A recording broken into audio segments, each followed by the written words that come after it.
Hello, welcome to From the Rookery End. My name's John, and with me, I've never done this before on From the Rookery End, with me on the line is Jason. Hello there. And Mike. This is Mike from the Chesham jury. We give Watford 2 points and Bournemouth 2. Yeah, all right. How are you? Very good. As Mike sort of hinted towards there, today Watford played Bournemouth at home in the Premier League, and it ended 2-2. Jace, a fair result? I think so. It was a strange one. I think I felt we dominated the first half without. Well, we created a few chances, but then, obviously conceded and went in 1-0 down, and then in the second half we got the goals, but didn't look quite as commanding as we did in the first. And really, towards the end, we were sort of up against it. They hit the woodwork 3 times, and I think I was glad to get out with a point, even though a point was probably fair overall. Jace and John, can I just say it's only a bit downbeat about this? I think we should go into this by saying what a cracking game of football that was. It was, yeah, absolutely. Really game enjoyable, of football, yeah. Really entertaining. And as paying punters, which is basically what we are, that's the sort of game that you'd hope to see week in, week out, really, isn't it? It was open. There was lots of incident. Both teams contributed, and it was really, really. I thought it was great. I really, really enjoyed it. Yeah, can I just ask that we have a better ref next time, though, Mike? Well, you can ask Jace, but I don't know what the response will be. I'll pick up on that and I'll bite if you like, because I think there's a lot to dislike about Mike Dean. I think he postures and he sort of little winks and little sort of gestures with his hands, and he's one of these guys who knows all the Manchester United players by first name but doesn't know any of the Burnley players. He's one of those kind of guys.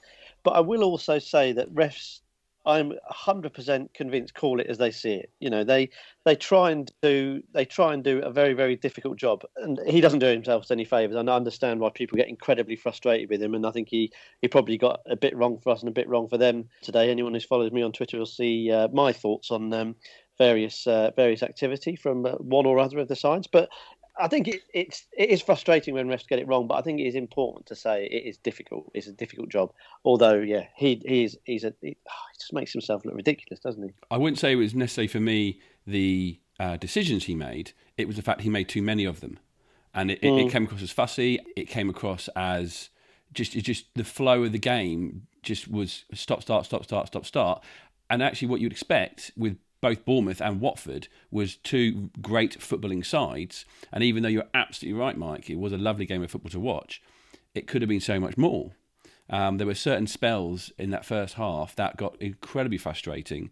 There was one, the decision that sort of a minute or two before their first goal, just sort of made the whole atmosphere and the frustration in the Watford team sort of grow, which might have led to their goal.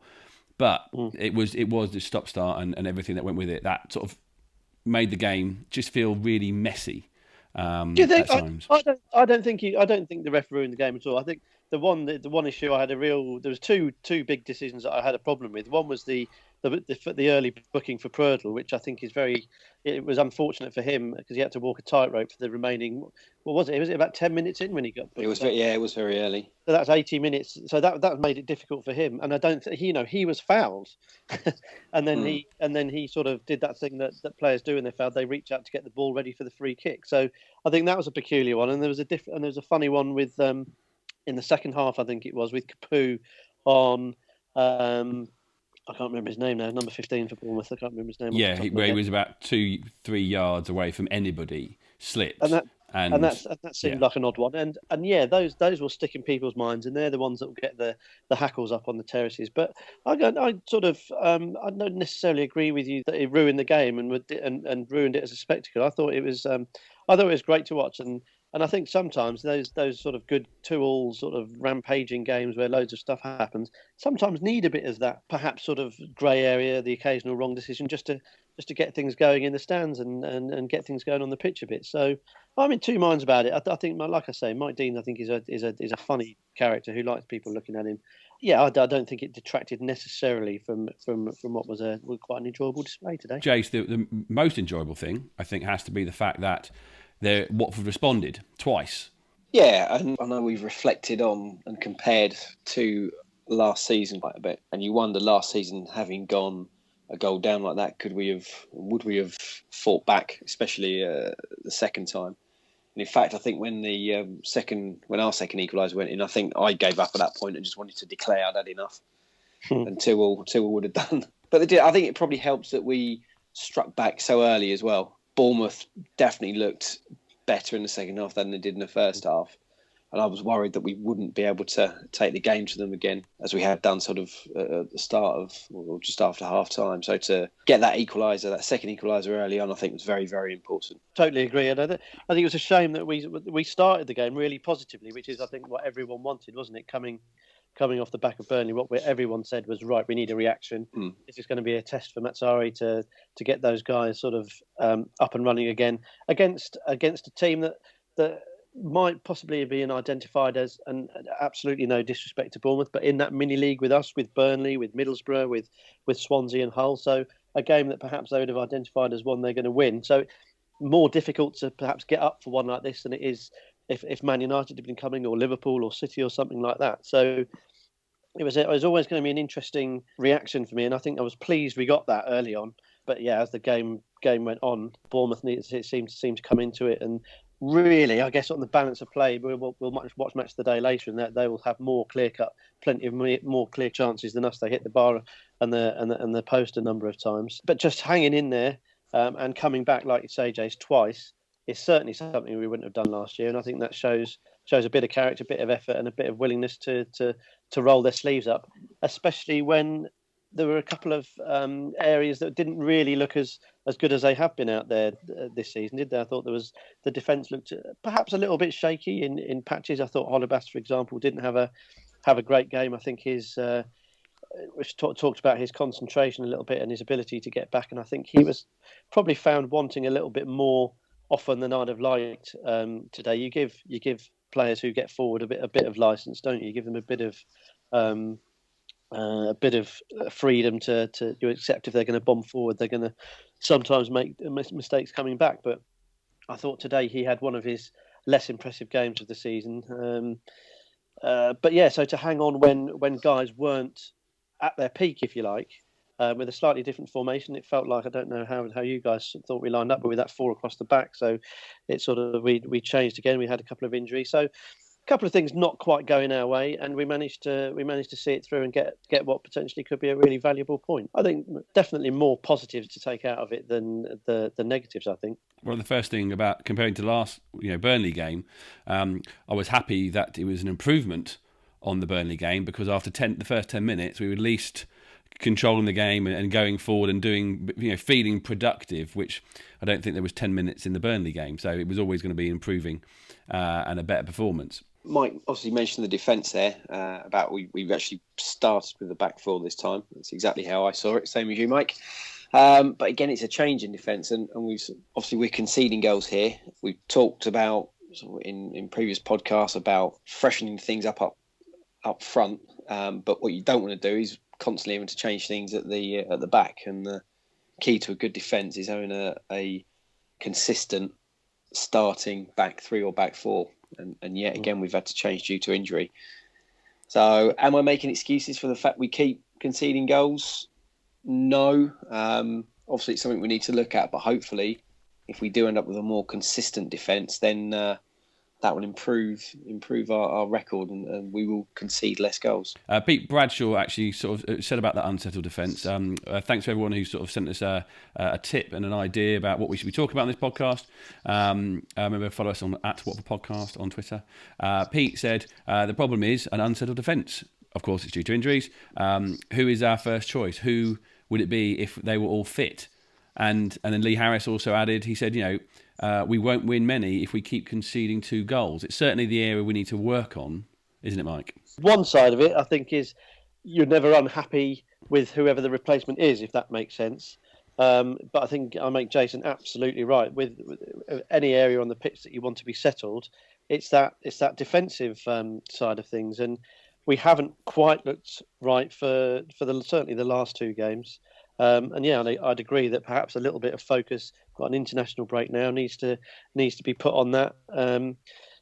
Injuries disrupt it. It means people don't train the same way, and perhaps aren't in and around the group for the same training sessions and the same talks and that sort of things. I know Craig Cathcart interestingly went off to Udinese for treatment this week, which I thought was interesting. So that's him gone for a day, and yeah, so it feels slightly not 100% satisfactory, doesn't it? And I agree with Pete and the statement that if you let 2 in every week, you're not going to win. But that said, for a big portion of the season, we have looked good, and the guys have interchanged quite nicely, and largely speaking, have done what's been asked of them when they've come in. Prödel's come in, Cathcart's been in and out, Britos has been in and out, and most of the time they've done okay. What I would say today is that I thought Kabul was excellent. I think he is sort of coming to the fore as someone who organises that back four and almost has that sort of the captain, and he sort of marshals the back line, if you like. I thought he looked very, very competent, very composed, and I wonder whether we build it round Kabul, whether we can get a full season out of him. I don't know. But yeah, it feels to be like he could be the linchpin and the starting point for building that really solid defensive unit. Because the thing is, as Pete asked, he said, who would be your first choice 3? But actually, if it was a 4, would there be a different choice? So, Jason, if you had to pick a 3, who would you pick? I'd have Britos and Prödel in. Yeah, I think it would be one of Kabul or Cathcart. And Cathcart, he's done okay this season, but yeah, we've seen Kabul today, and I thought Kabul was probably the best of the 4 defenders today. So he's pushing for a start. And if you then had picked it as a 4, Jason, would Kabul be in there automatically?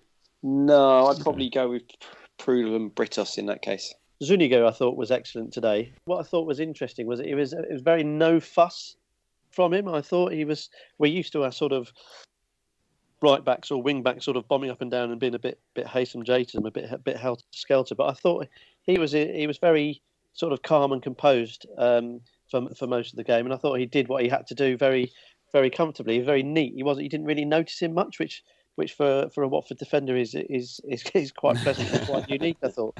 So I thought he did well again, coming into a position that he hasn't played in this team, and did pretty well against some tricky opponents. Callum Wilson, say what you will about him, he's obviously a conniving little so-and-so. But I think the best compliment I can pay him is that I'd pay money not to have to play against him for my team. As a striker, I think he's absolutely brilliant. He plays on the edge in terms of he's like Shearer used to be. He's always digging people in the ribs and little shoves here and little flicks there. He knows exactly what he's doing. But I think he's absolutely terrific. I was in the Elton John stand today, so I could see him at close quarters. I thought he really is great. He's very, very quick. But I thought the way that Zuniga dealt with him a number of times in the first half was very impressive. So a little hat tip from me to him. I know he'll be very pleased to hear that. Jad Amrabat there, John, man of the match, do you think? No. Sorry. Sorry, I dived in there. It has to be Valon Barami today, surely. Yeah. But obviously, you don't have to agree with me, Michael. You are in touch with your opinion. No, I think Barami was playing to his best after. I thought Barami was awesome today. Got in the way of everyone. It was like that all the way across the midfield, and it was quite important because at times they were finding space and getting sort of past the past Capu and Pereira there in the middle quite easily. So then it was quite a hard task sitting in front of that back four today. But he was the number of times he got between player and ball, and then sort of managed to turn. And what he wasn't doing on Monday, which was making a good pass. Yeah, his passing was back to its best today. The two of them are, they're industrious. And that's what we so we always like a player like that. But the real bit for me with Amrabat, where it was like, he is, he almost had the development that he's had since he's been at Watford, was when Guardiola came on. He's running around being industrious, but just missing little tiny things, tackles, holding the ball, passing the ball. It's there, industrious, but not quite there. But Amrabat is doing the exact same thing, but feeling like it's keeping it together that little bit better. While we're still on Barami, I think calling him industrious is, I know you mean it as a compliment, but I think that's sort of underplaying the energy and the work rate and the the sort of the way he just snaffles around. He's like there's this guy who plays for the Arizona Cardinals, nicknamed the Honey Badger, and he's just like everywhere. He's just like sniffing around. He's running around, just making an absolute menace of himself the whole time. And that when Bournemouth's on his game, like Jace points out today, he's kind of unstoppable. And he seems to, we've said this before, but he seems to have taken out that kind of potential disciplinary issue tightrope out of his game. He seems to be doing everything a lot neater and tidier, but still at 100 miles an hour and still on the right side of being really aggressive and quite frankly really annoying for the opposition. So I think you're right to point out Bournemouth. What I liked about Amrabat was that we saw more from him from his attacking side of things today. We saw him beat a man. We saw him get a couple of decent crosses in. We saw him recover as well from getting frustrated, because I think he's one of these guys who, when things aren't going well, he feels it. If he's doesn't get the right, he doesn't get a foul when he thinks one's gone against him, and vice versa. I think he shows that he gets quite frustrated. So for him to stay in the game and have I think he had a pretty big impact on the game, certainly going forward. I think it was a good overall performance from him. But it was nice to see him beating a man, I thought, and perhaps having the focus of his game on being that attacking threat freed him up a little bit. And I liked what I saw from him today. And there's loads of players at Watford in this squad who are showing their talent and their durability and their versatility, because they're popping up in different parts, doing different jobs, but doing it really pretty well. So too worthwhile. Guardiola, I thought was.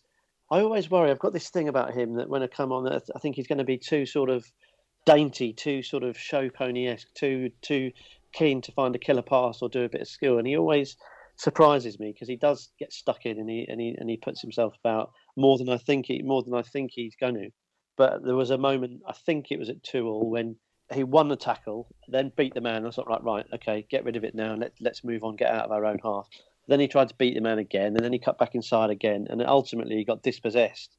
And it's those sort of things, and it's not a Guardiola problem. This is a Watford concentration, good decision problem.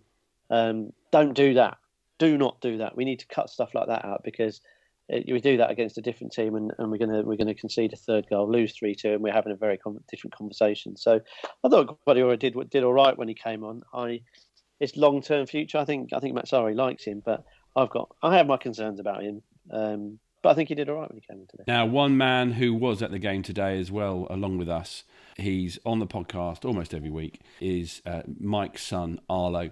And before we get on to two men we've not talked about, and some people might be surprised by this point in the podcast why we haven't talked about them, let's hear the views. Mike's surname is Parkin, and he has a son called Ighalo. And this is Michael Parkin's son. I'm pleased to be able to welcome Ighalo along to Michael Parkinson. Hi Ighalo, how are you? Good. You've been to the game today. Now, before the game today, a lot of people were talking about whether Ighalo should start and be in the team. What did you think? You thought he should start? Yeah. And how do you think he played today? Really good. So would you play him in the next game? Yeah. Yeah, no doubt about it? No. All right. Thanks very much, Ighalo. See you again soon. Bye. So Ighalo is a man on the side of Odion Ighalo. He was right to start. He had a good game, and he should start the next game.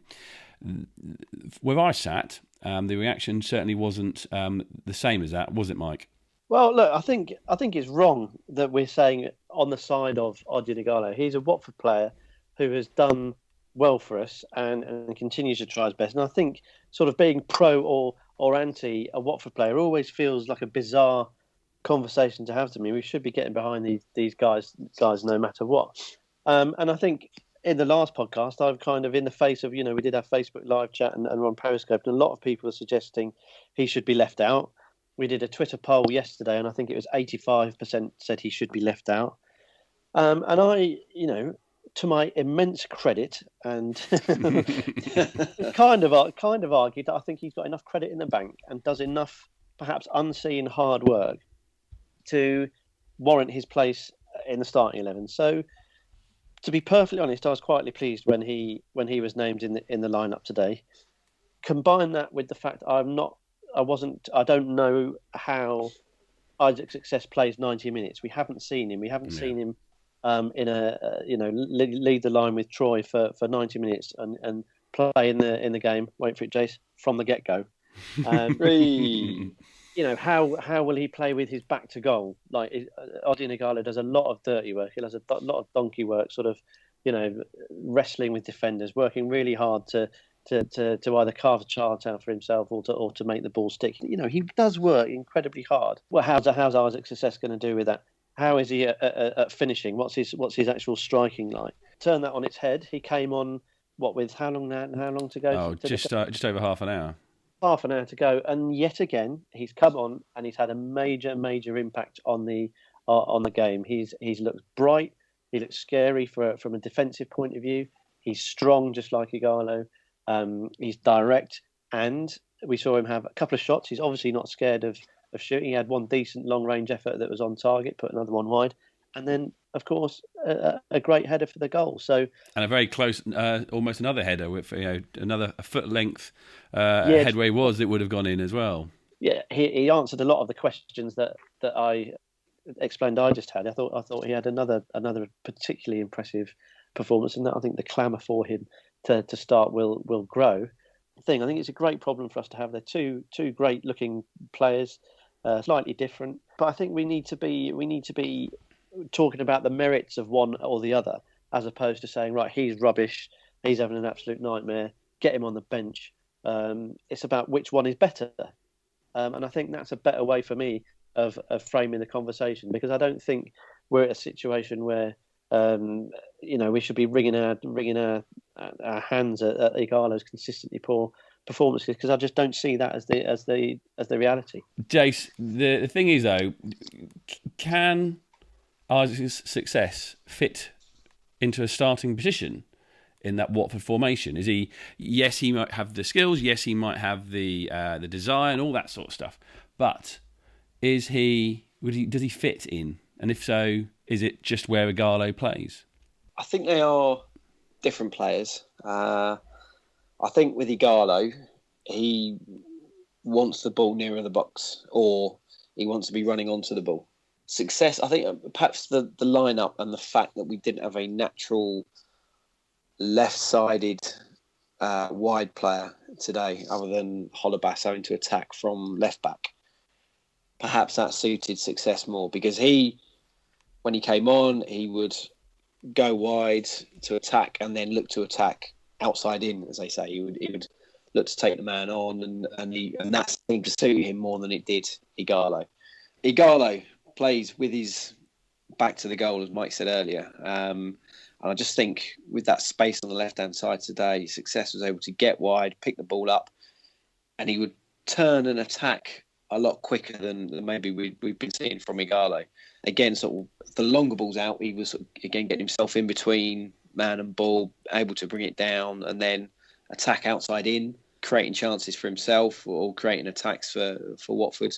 And yeah, looked really good. The only slight criticism, Mike mentioned a couple of shots. There was one where he's done well to work himself some space, and I thought he perhaps took it too early. But then perhaps that's the sign of a man who's confident and wants to have a go. So more game time. We'll see how he gets on. A podcast made by Watford fans for Watford fans from the Rookery end.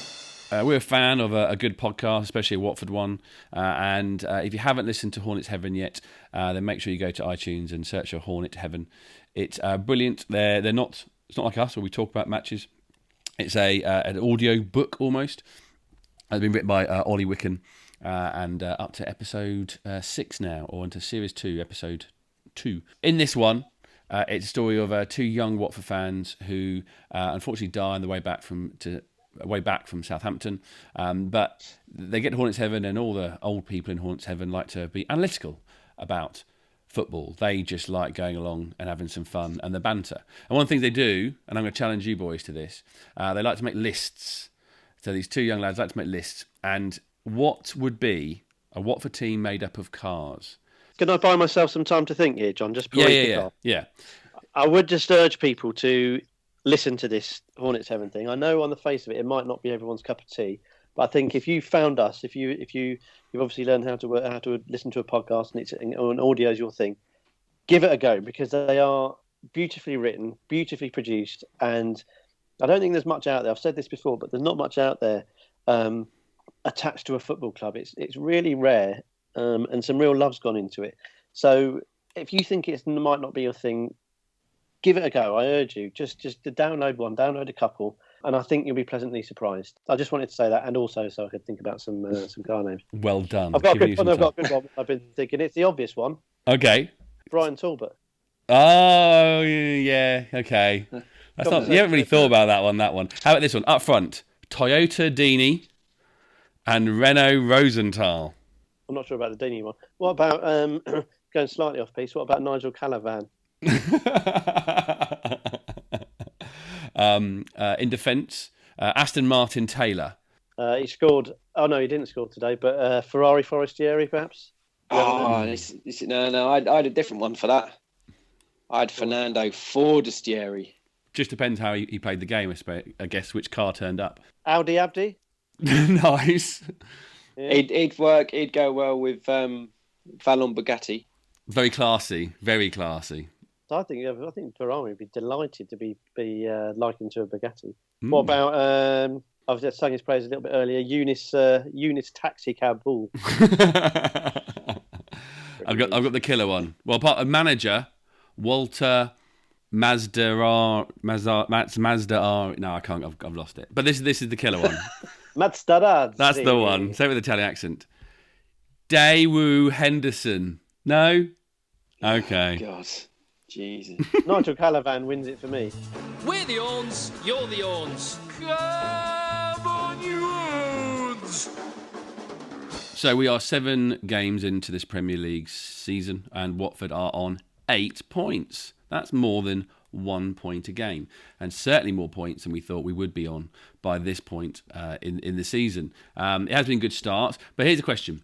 We've seen players who have come back, who were a big part of the squad last year. We've seen some new ones around. Who for you is nailed on first on the team sheet? Mike? Well, this guy's literally first on the team sheet. Aurelio Gomez. I think he hasn't, obviously going to jinx him here. I think he's looked solid. He's done everything that's been asked of him.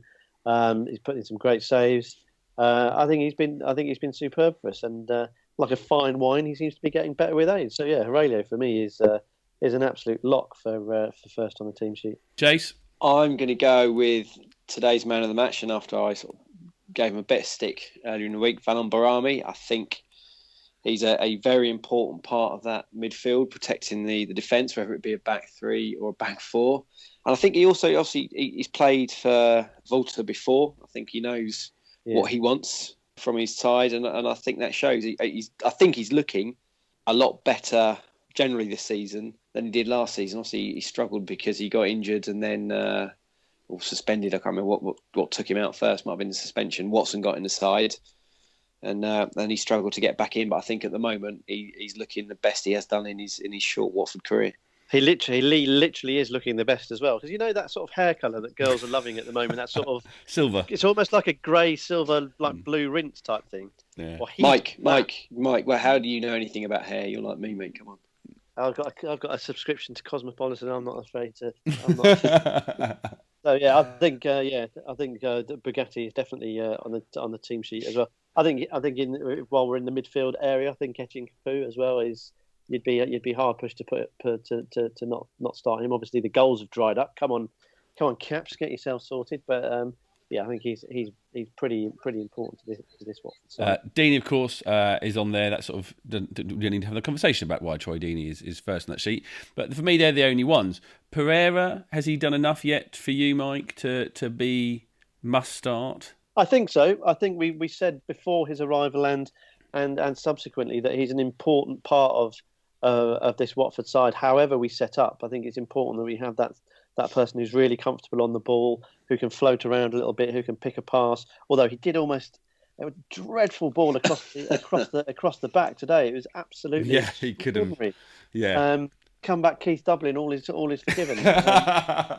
But I think he's important to us. I think the game, it sort of felt like it surprised him a little bit today. So almost the ball came to him quicker than sometimes he anticipated, and I think it came to him sometimes when he wasn't expecting it to. It felt like, a lot of people called the Watford-Burnley game a bit of a championship game. I think it's unfair to call today's the Watford Bournemouth fixture a championship game, but it had elements of it, didn't it? The frenetic pace of it, and I think with that in mind, it passed Pereira by a little bit. But there's still enough. You can still see enough about him to know that he's a very classy operator, and someone I think Watford need in the side, just because he can. He's one of those guys. It just takes one little flash, doesn't it? And he could unlock the whole bang shoot little ball with the outside of the boot or that pass that no one else has quite picked. And so he is important to us. Although I would point out Troy Deeney's little outside of the boot pass today to actually. Was it to play in? I think it was actually to Pereira. It was to Pereira, yeah. Out on the right flank in the second half. It was an absolutely dreamy little dink, and that just reinforces the point that there's more to Troy's game than just being tough and giving a good soundbite after the game, and should hopefully add credence to his England call-up chances. Yeah, to answer your question, John, Pereira definitely needs to be in the side. He's an integral part of it, and I think hopefully we'll see him get better and better. Not a vintage Bobby P today, but he'll be back. Oh, my favourite bit today was he might go missing and might not see it on the videos. Amrabat, of course, set up Deeney, but if you watch, there was a point where he passed it he threw it to Amrabat, but he threw it because he couldn't get past his player, so he kicked it against him, got the throw on, didn't want to take him on any further, so got the throw on, threw it to Amrabat, he took it on and passed it to Deeney, and the ball went in the back of the net.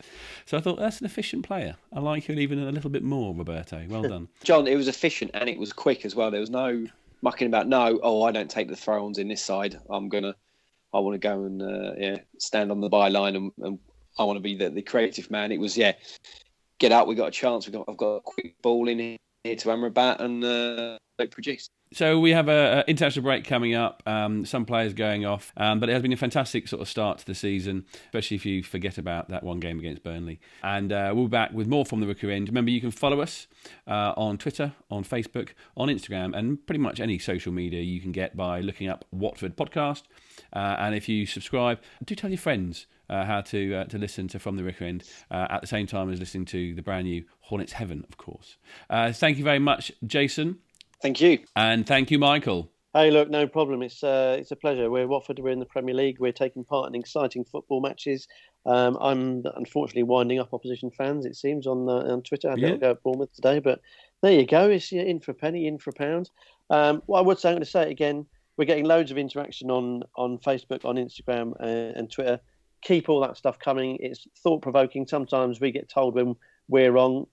Okay, more accurately, I get told when I'm wrong, but that's great. It's good to have sort of everyone's opinions coming back because we're very conscious. It's us three and Geordie and selected others sort of passing our opinion on. We don't profess to be right, so we love hearing back from you. I think it's really, really important. That's what this kind of thing is all about. Is hearing as many views as we can. And so, thank you to everyone who takes the time to tweet, to leave comments on Facebook and so on and so forth. To really keep it coming. It really is great to hear from you guys. So thank you very much indeed. We go on for 2 more away games. Middlesbrough, then Swansea. Come on, you Orns!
back four.